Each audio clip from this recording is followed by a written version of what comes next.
Welcome to Sparrow Falls, a refuge from the storms of life.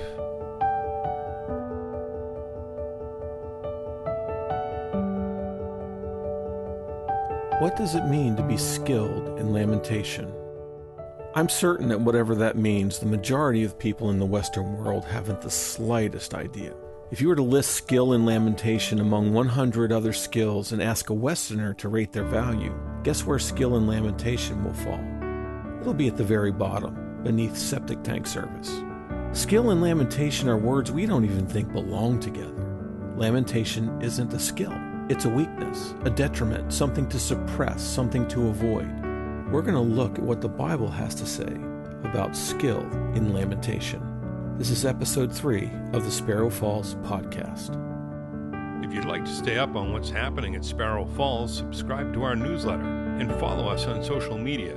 You can find out more about that on our website at sparrowfalls.org. Now here's our host, Todd Schaefer. Those who mourn, grieve, and weep are people who need to see the counselor or a psychologist. Lamentation is something to be fixed, not something to embrace. The sooner someone gets over grief, the stronger we perceive them to be. But what does God think?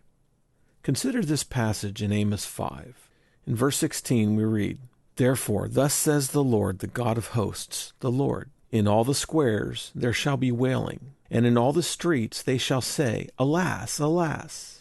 They shall call the farmers to mourning, and to wailing those who are skilled in lamentation. And in all the vineyards there shall be wailing, for I will pass through your midst, says the Lord."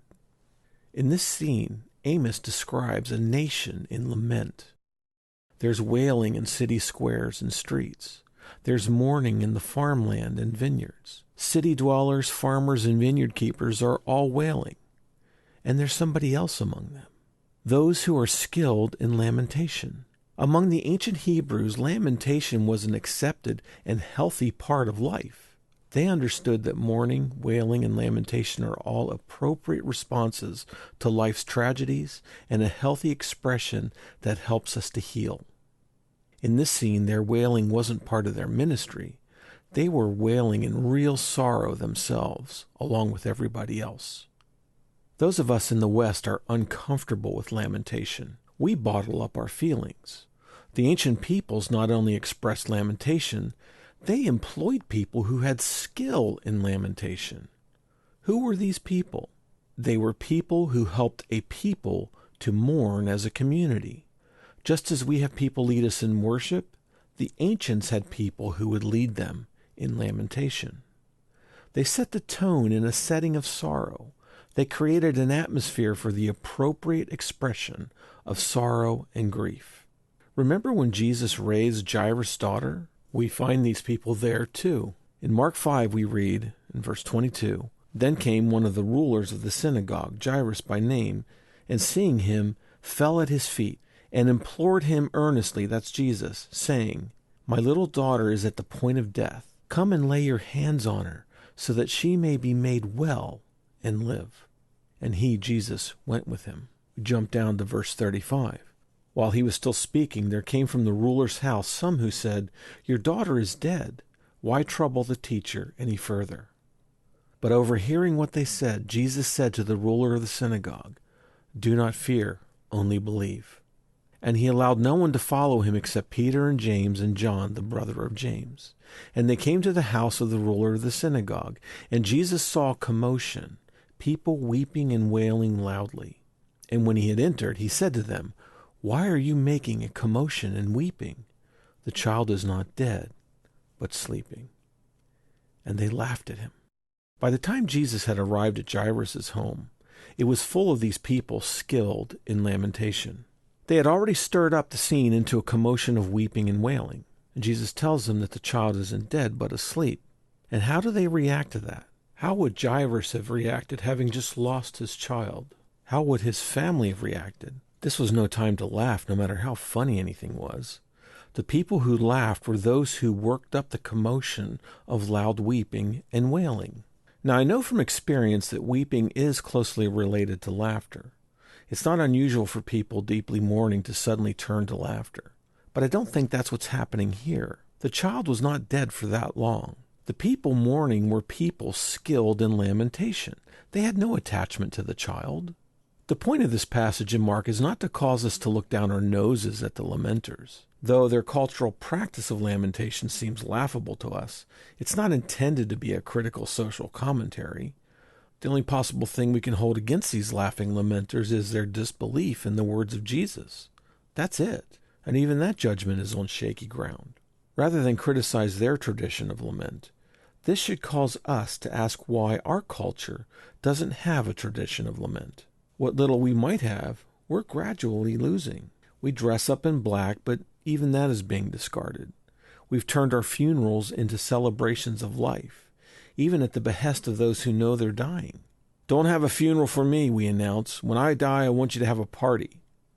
We can't bring ourselves to face the horrific reality of death and the loss of human life. We simply place no value in mourning, lament, or grief. We prefer to deny the place of lament than to admit it's a real, proper response. We'll allow for a somber moment, and that's about it.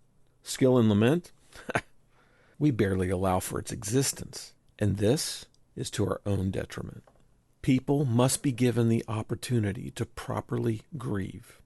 And Christians should be at the forefront of helping our people not only grieve well, but to grieve at all. If our worship leaders were biblically grounded worship leaders, they would be skilled in lament. We need to sing songs of lament, songs that we don't have in our Christian canon of song.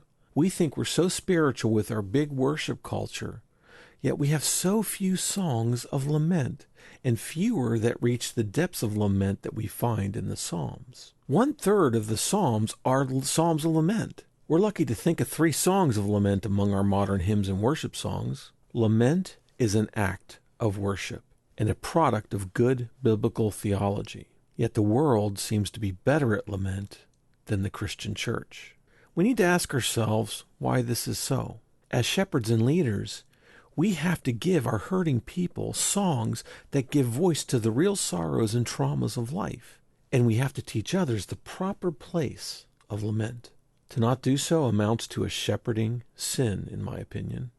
We need to teach lament. We need to model skill in lamentation. We need to pray prayers of lamentation in our church services. Our churches desperately need it. This is most readily apparent when someone in our church experiences grief. How do our people respond? Well, we view these people as people who need fixing. In the 2 minutes we give to people as we leave our Sunday morning services, we say the dumbest things to grieving people to try to lift their spirits or put them on the road to healing. God's got this. Be strong in Him. Pray it through. Try to think of the happy things. The pain will get better in time. I'm sorry you lost your child, but be thankful you have the others. I know we mean well, but the reason we don't have anything better to say is because we don't have a tradition of lament, and we have no people in the church skilled in lamentation. There is a time to mourn, and we're called to mourn with those who mourn. That's the proper response to someone in mourning. You come alongside them and mourn with them. Shouldn't we take a cue from ancient Jewish culture and develop people in our church who are skilled in lamentation? Maybe we don't need people like those at Jairus' house who were making a commotion with their weeping and wailing. Maybe we need people skilled in lamentation who write songs of lament, who teach us how to lament, and who model what it means to walk alongside others who mourn. After we lost our son, my wife and I spent a lot of time with other Christians who lost their children. Most of those grieving people were not helped by their churches. They were ignored, shunned, or criticized for not being able to move on as quickly as others thought they should. Why aren't they a church? They're not handling this very well. They shouldn't have quit their ministry. How long have they been in mourning? We really see the true depth of someone's faith in a situation like this. 3 months is long enough to mourn. They really should be getting back into things. I think they rather enjoy the sympathy. I wonder if their faith is real. Sometimes these things can be true of those who mourn. But knowing that we exist in an anti-lament culture, these are not the things we should be defaulting to. We are not a lament-literate, grief-literate, trauma-literate society, not even in the church. The fact that we need letters and research and fancy names and steps of recovery demonstrates how little we know. Lament has become a specialized mental health field in our culture. But among the ancient and more primitive cultures, they didn't need science to justify the need for lament. Their wisdom puts us to shame. The Western Church must recover the lost skill of lamentation. We need to learn to mourn together as a church family. We need to be able to sing about it. Lamentation is not for the psychologist to handle or the psychiatrist to medicate away. Lamentation is for the church to become skilled at. To embrace lamentation is to understand the brokenness of the world, the fallenness of man, and the hope of Christ. To avoid lamentation is unbiblical, immature, spiritually warped, and quite possibly a denial of our faith. We must learn to lament and lament well. And for those of you who are here because you're in a season of lament, as I am, we need to exercise patience and grace with our brothers and sisters in Christ who don't know how to help us.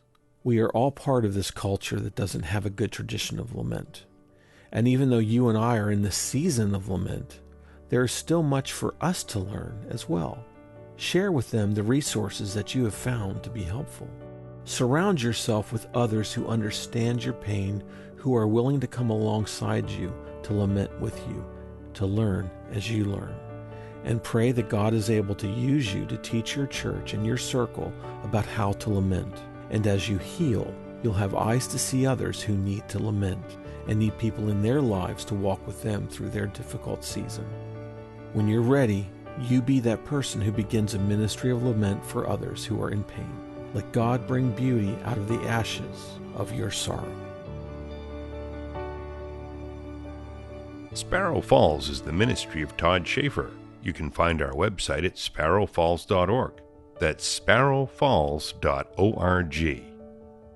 We hope to see you again, and though you walk in the midst of trouble, may God in His Word revive you and renew your hope.